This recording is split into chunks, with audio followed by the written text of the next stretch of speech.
Hello. I'm going to share with you the story of How to Train Your Dragon by Cressida Cowell. This is the first in a series of books of How to Train Your Dragon. It is written like the memoirs of Hiccup Horrendous Haddock III.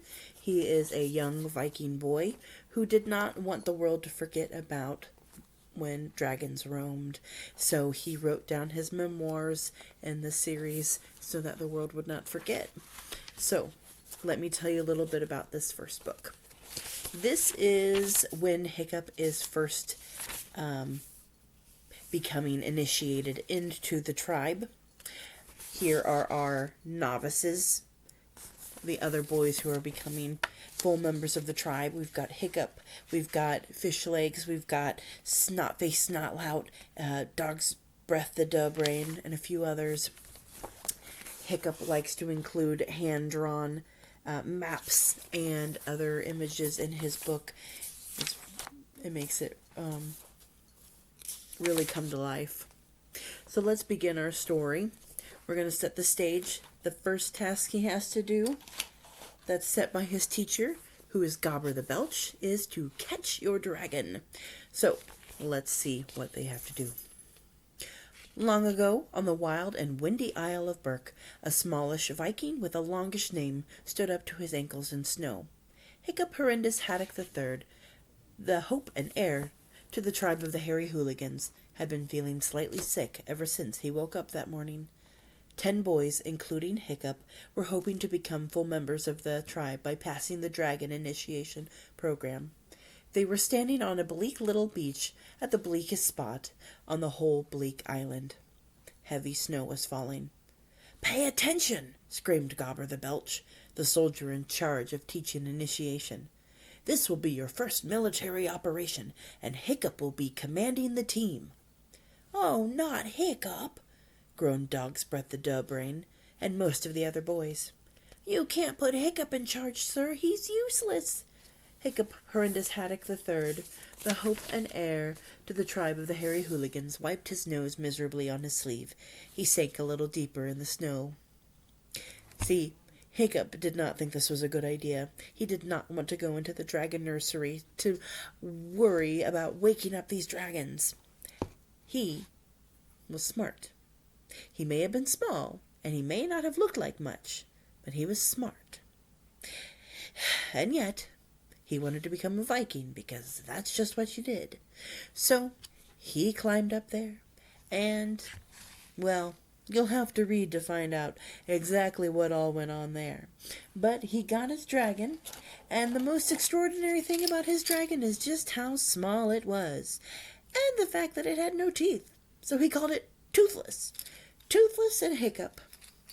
Well, Hiccup, being so smart, has a skill that other Vikings do not have.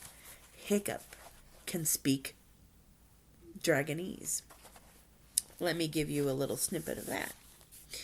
So, when Toothless wakes up from his hibernation, Hiccup is able to say, "Hello, Toothless." And this sounds like, "Howdy doody there, Toothless." So, "Hello, Toothless," said Hiccup, in what he hoped was a good accent in Dragonese.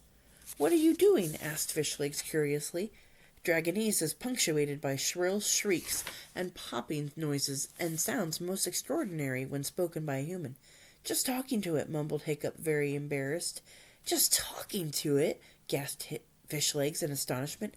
"What do you mean you're talking to it? You can't talk to it. It's an animal, for Thor's sake." "Oh, shut up, Fishlegs," said Hiccup impatiently. "You're frightening it."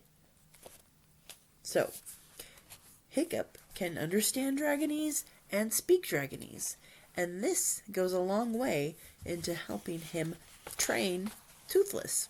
Now, Toothless is not an easy dragon to train. Toothless is not grateful. Toothless is very selfish, as all dragons are, but he's also not driven by fear. So, what does Hiccup do?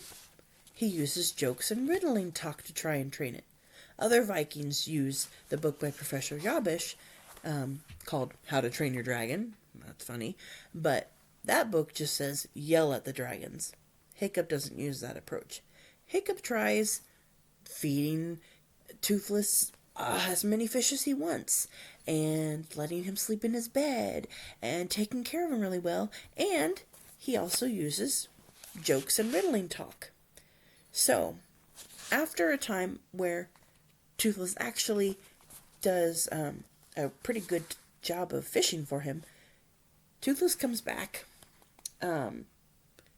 triumphantly with some fish.